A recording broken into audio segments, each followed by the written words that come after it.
Hi hello friends, welcome back to my YouTube channel. Big surprise ಕೊಡ್ತಾ ಇದ್ದೀನಿ ನನ್ನ ಹಸ್ಬೆಂಡ್ಗೆ. ಅವ್ರಿಗೂ ಗೊತ್ತಿರಲಿಲ್ಲ ಇದ್ರೊಳಗಡೆ ಎಷ್ಟೈತೆ ಅಂತ, ನನಗೂ ಗೊತ್ತಿಲ್ಲ. ನೋಡೋಣ. ಅವ್ರು ಆ್ಯಕ್ಚುಲಿ ಖಾಲಿ ಉಂಡಿ ಅಂದ್ಕೊಂಡು ನೀನೇ ಹೊಡಿ ಅಂತ ಇದ್ರು. ನಾನು ಹೊಡಿಲಿ ಅವರೇ ಅಂತ ನನ್ನ ಆಸೆ. ನೋಡೋಣ ಎಷ್ಟಿದೆ ಅಂತ. ಅವ್ರು ಶಾಕ್. ನನ್ನ ಹಸ್ಬೆಂಡ್ಗೆ ಫುಲ್ಲು ಶಾಕಿಂಗ್ ಇದು. ಅವ್ರ ಫೇಸಲ್ಲಿ ನೋಡಿ ರಿಯಾಕ್ಷನ್ ಹೆಂಗಿದೆ ಅಂತ. So unexpected.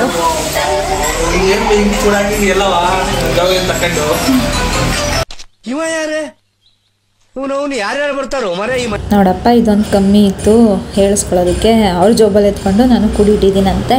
ಅವ್ರು ಆ್ಯಕ್ಚುಲಿ ಹೇಳಬೇಕು ಅಂದರೆ ಜೋಬಲ್ಲಿ ಕಾಸೇ ಇಡೋದಿಲ್ಲ, ಫೋನ್ಪೇನೇ ಯೂಸ್ ಮಾಡೋದು. ಆ್ಯಕ್ಚುಲಿ ಇದನ್ನು ಬರ್ತಡೇಗೋಸ್ಕರ ನಾನು ಕೂಡಿಟ್ಟಿದ್ದು. ಒಂದು 4 ವರ್ಷದಿಂದ ಕೂಡಿಟ್ಟಿರೋದು. ಪ್ರತಿ ವರ್ಷವೂ ಏನಾದರೂ ಒಂದು ಕೊಡ್ತಾಯಿದ್ದೆ, ಆದರೆ ಮೆಮೊರಬಲ್ ಆಗಿ ಏನಾದ್ರು ಇರಬೇಕು, ಯಾವಾಗಲೂ ಇರಬೇಕು ಅಂತ ಅಂದ್ಕೊಂಡು ಕೂಡಿಟ್ಟಿದ್ದೆ. ಇದು ಅವ್ರಿಗೆ ಬಿಗ್ ಸರ್ಪ್ರೈಸ್ ಅಂತಲೇ ಹೇಳ್ಬೋದು. ಒಂದು ನೋಟ್ ಒಳಗಡೆ ಇನ್ನೊಂದು ನೋಟ್ ಇತ್ತಲ್ಲ, ಎಣ್ಸತ್ತು ಸ್ವಲ್ಪ ಲೇಟ್ ಆಯಿತು. ಇದು ಕೂಡಿಟ್ಟಿರೋದ್ರಲ್ಲಿ ಏನು ಬರುತ್ತೋ ಏನೋ ನನಗಂತೂ ನಿಜ ಗೊತ್ತಿಲ್ಲ. ನೋಡೋಣ ಏನು ಸಿಗುತ್ತೆ, ಏನು ನಮ್ಮ ಪಾಪ ರಿಯಾಕ್ಷನ್ ನೋಡಿ. ಎಷ್ಟಿರ್ಬೋದು ರೀ? ಅದು ನಾನು ತುಂಬ ಚಿಕ್ಕದಾಗಿ ಪುಟ್ಟದಾಗಿ ಫೋಲ್ಡ್ ಮಾಡಿ ಹಾಕಿರೋದು ಉಂಡಿಗೆ. ನೀವೇ ನೋಡ್ತಿರ್ಬೋದು. ಅದನ್ನು ಬಿಚ್ಚುತ್ತಾ ಇದ್ದಂಗೆ ಅದರೊಳಗಡೆ ಇನ್ನೊಂದು ಈ ಥರ ನೋಟ್ಗಳು ನಾನು ಎಷ್ಟಿರ್ತಿತ್ತೋ ಕೈಯಲ್ಲಿ ಅದು ಇದ್ದರೆ ಖರ್ಚಾಗ್ಬಿಡುತ್ತೆ ಅಂತ ಹೋಗಿ ಹಾಕ್ಬಿಡ್ತಿದ್ದೆ ಒಟ್ಟಿನಲ್ಲಿ. ಈ ರೀತಿಯಾಗಿ ಎಷ್ಟಿದೆ ಅಂತ ನೋಡ್ತೀನಿ. ನಿನ್ನೆ ಎಲ್ಲ ನಾವು ಹೊಡೆದ್ವಲ್ಲ, ಇವತ್ತೇನಾದರೂ ತೊಗೊಬರೋಣ ಅಂತ. ಇದ್ರಲ್ಲಿ ಥರ ಆಗೋಷ್ಟು ಅಮೌಂಟ್ ಆಯ್ತಾ? ಖಂಡಿತ ಐತೆ. ನನಗೆ ತುಂಬ ಖುಷಿ ಆಯಿತು ನೋಡಿ. 90,000 ಕೂಡಿಟ್ಟಿದ್ಯಾ 3 ವರ್ಷದಲ್ಲಿ ಇತ್ತಂದರೆ 3.5 ಸರ್ಪ್ರೈಸ್. ಯಾಕಂದ್ರೆ ಏನಾದರೂ ಕೊಡಿಸ್ಬೇಕು ಅನ್ನೋದಿತ್ತು ನನಗೆ ಮೈಂಡಲ್ಲಿ. ಬಟ್ ಅಂದ್ಕೊಂಡಾಗೆಲ್ಲ ಏನಾದ್ರು ಒಂದು ಅಡ್ಡ ಆಗ್ತಿತ್ತು. ಈ ಸಲ ಇದು ಹೋದ ಸಲಿನೇ ಕೊಡಿಸ್ಬೇಕಾಗಿತ್ತು. ಸ್ವಲ್ಪ ಏನೋ ಕಮಿಟ್ಮೆಂಟ್ ಇತ್ತು ಅಂತ ಅಂದ್ಬಿಟ್ಟು ಆಗ ನಾನು ಓಪನ್ ಮಾಡಲಿಲ್ಲ.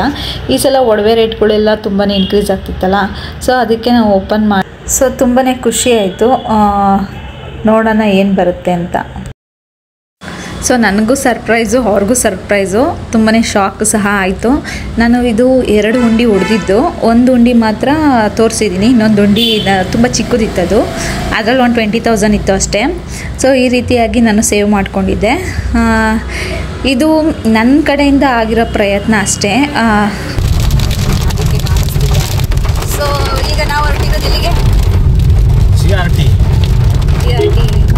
ಮಲ್ಲೇಶ್ವರಮಲ್ಲಿರೋಂಥ GRT ಜ್ಯುವೆಲರ್ಸ್ಗೆ ಹೋಗ್ತಾ ಇದ್ದೀವಿ. ನೋಡೋಣ ನಾನು ಕೂಡಿಟ್ಟಿರೋ ಕಾಸಲ್ಲಿ ಏನು ಸಿಗುತ್ತೆ ಅಂತ.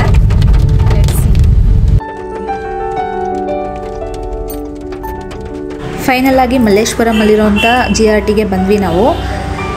ನನಗೆ ಸ್ಯಾಟಿಸ್ಫೈ ಆಯಿತು. ಯಾರೇನೇ ಹೇಳಿ ಬಿಡಲಿ, ನನಗೆ ಅದೆಲ್ಲ ಮ್ಯಾಟ್ರ್ ಆಗಲ್ಲ. ಸೊ ಇದು ಸಿಂಪಲ್ಲಾಗಿ ಚಿಕ್ಕದಾಗಿ ಅವ್ರ ಕೈಗೆ ಚೆನ್ನಾಗಿದೆ. ಅದು ನಾನು ಕೊಡಿಸಿರೋ ಫಸ್ಟ್ ಗಿಫ್ಟ್ ಅಂತ ನನಗೆ ತುಂಬಾ ಇಷ್ಟ ಆಯಿತು. Thank you for watching.